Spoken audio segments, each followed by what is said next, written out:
दोस्तों हम ज़िला बीकानेर के तहसील लूणकरसर में हैं और ये बीकानेर से लूणकरसर लगभग 72 किलोमीटर की दूरी पर है, नेशनल हाईवे 15 पे 15 पे। और यहाँ पर इस रेगिस्तानी मरुधरा के अंदर इस बार भी हमेशा की तरह तय समय से डेमोसाइल क्रेन या पुर्जा आ चुकी है। सर्दी शुरू होने से पूर्व ही 2500 के करीब पुर्जा यहाँ आ चुकी है, जैसा कि आप देख पा रहे हैं। हज़ारों किलोमीटर का लंबा सफ़र तय करके प्रवासी पक्षी डेमोसाइल क्रेन एक बार फिर लूणकरसर आ गई है। इस बार इनकी संख्या काफ़ी ज़्यादा है और इनके कलरव से पूरा गांव, पूरा देश गुंजायमान है। धीरे धीरे इनकी संख्या भी लगातार इजाफा हो रहा है, बढ़ता जा रहा है, इनकी संख्या बढ़ रही है। और जैसे जैसे सर्दी बढ़ रही है, इनकी संख्या में भी अनुमान है कि और तेज़ी से इनकी संख्या भी बढ़ पाएगी और एक रिकॉर्ड स्तर पर जाके इनकी संख्या रुकेगी।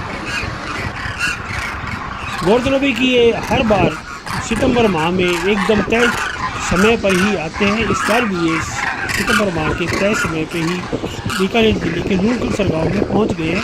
मौसम में बदलाव शुरू होते ही हज़ारों की तादाद में पुर्जा भारतीय मैदानों की तरफ उड़ान भरती है, जिसमें खीचन और लूणकरसर और गजनेर इसमें मेन है।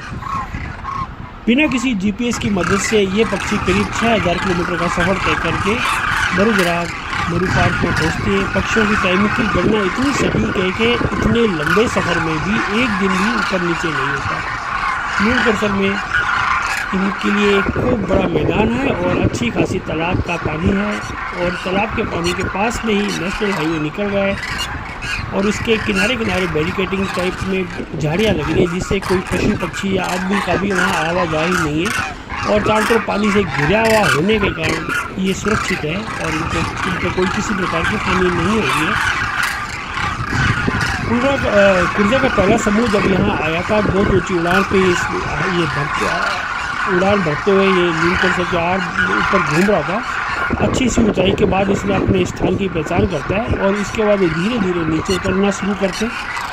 फिर पुर्जा अलग ही अंदाज में अपने आगमन की सूचना सभी गांव वालों को जैसे दे रही है देती है और गांव वालों भी अलग तरह की पुर्जा आ गई है और इससे गांव वालों को भी ठीक सूचना मिल जाती है और सभी गांव वाले भी पूरी तरह इनकी सुरक्षा, संरक्षा और उनकी देखभाल में जुट जाता है। सुबह शाम ये अपना पेट भरकर यहाँ पर इस पे आ जाती है, पानी के अंदर बैठी रहती है और यहाँ से पानी वानी पी के रात को अपने अपने खुले मैदान में रेगिस्तान के शुष्क और संरक्षित इलाके में चले जाती है, जिससे कि यहाँ रात को सोती है और यहाँ पे किसी भी प्रकार के कुत्तों का और किसी अन्य जानवर का भी भय नहीं होने के कारण ये लगातार इनकी संख्या में वृद्धि होती जा रही है।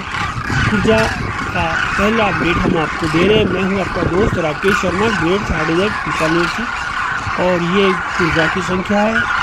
सन सेटिंग में इनका कलरव और इनका उड़ान बहुत ही मनमोहक और बहुत ही अचंभित कर देने वाले दृश्य बनते हैं। वी शेप के आकार में उड़ते हुए, कलरव करते हुए, बहुत ही प्यारी ध्वनि के साथ बहुत ही मनोरम दृश्य बनाते हैं और ये लगभग मार्च तक यहाँ पे रहेंगे। मार्च के बाद धीरे धीरे शनि अपने गाँव में चले अपने साइबेरिया की तरफ चले जाएंगे। विशेषज्ञों का तो ये भी मानना है कि इस बार यूक्रेन के अंदर विशेष धमाके के कारण और प्रदूषण के कारण और बम्बार्डमेंट के कारण ये सारे पक्षी अपने समय तयशुदा समय से पहले ही निकल गए थे और वहाँ वापस भी जाके वापस बीकानेर की ओर, राजस्थान की ओर आ गए। सबसे ज़्यादा संख्या इनकी खीचन में तकरीबन जो 35,000 तक जाएगी और बीकानेर में अभी 2,500 आई है, करीब 3,000-5,000 तक इनकी संख्या जाने का अनुमान है।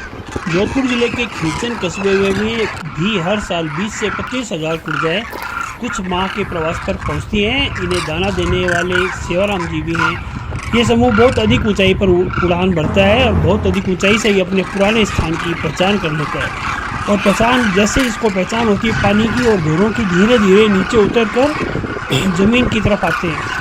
पुर्जा फिर कुछ अलग अंदाज में अपने आगमन की सूचना भी गांव वालों को देती है। खीचन या लूणकरसर पहुंचते ही सभी पक्षी गांव के ऊपर किलोल करते हुए बहुत नीचे उड़ान भरकर कई सारे चक्कर लगाते हैं और ये चक्कर आप गजनेर में भी देख सकते हैं। गजनेर के सुबह सुबह आप इसको बड़े गौर से और बहुत समीप से देख सकते हैं।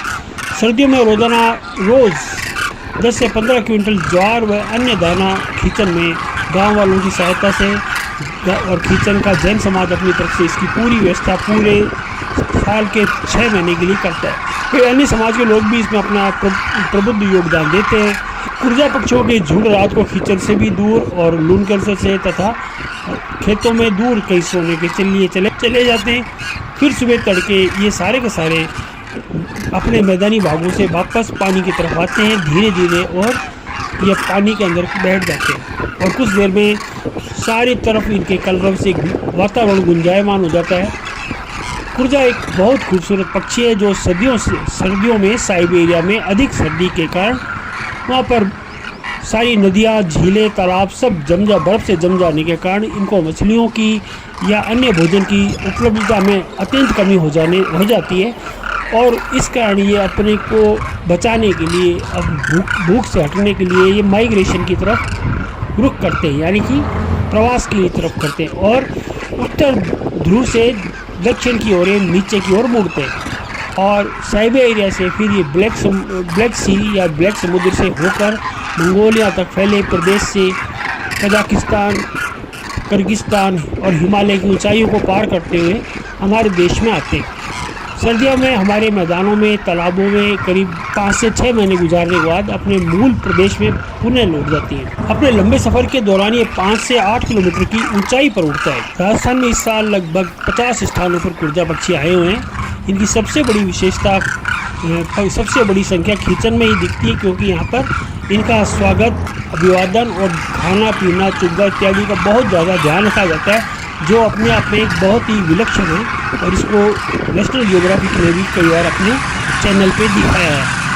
कुर्जा यहाँ के परिवेश में इतना घुल मिल गया है कि इस पर कई लोकगीत बन चुके हैं, और इनके जब बच्चे होते हैं तो वो बड़े होकर इनके माँ बाप के साथ उड़ान भरते हैं और उन्हें ये अपने GPS के द्वारा आगामी पीढ़ियों के लिए इनर्ट बिहेवियर, ये साइंस का एक शब्द है इनर्ट बिहेवियर, जो दिमाग के अंदर ही भर जाता है, ताकि अगली बार इनके माँ बाप अगर मर जाते हैं तो ये बच्चे आने वाली धरोहर और पीढ़ियों को लाने के लिए वापस से एक मैसेज अपने दिमाग में भरे रहते हैं। और हर साल ये ऐसे के ऐसे आते हैं और पीढ़ी दर पीढ़ी ये सारे पक्षी इसी प्रकार आते रहते हैं, क्योंकि यहाँ इनको बहुत ज़्यादा सुरक्षा मिलती है, यहाँ कोई शिकार नहीं होता।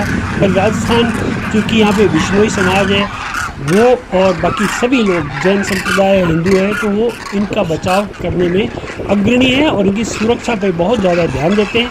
और खींचन इस मामले में एक हाथ और बढ़कर है, क्योंकि वह इनके लिए दाना 15 क्विंटल दाना प्रतिदिन के हिसाब से इनको देता है, जिससे इनका गुजर बसर बहुत ही अच्छी तरह से होता है। इसलिए सारे पक्षी अपना माइग्रेशन, अपनी प्रवास खींचन की ओर करते हैं। Thank you friend, have a nice day.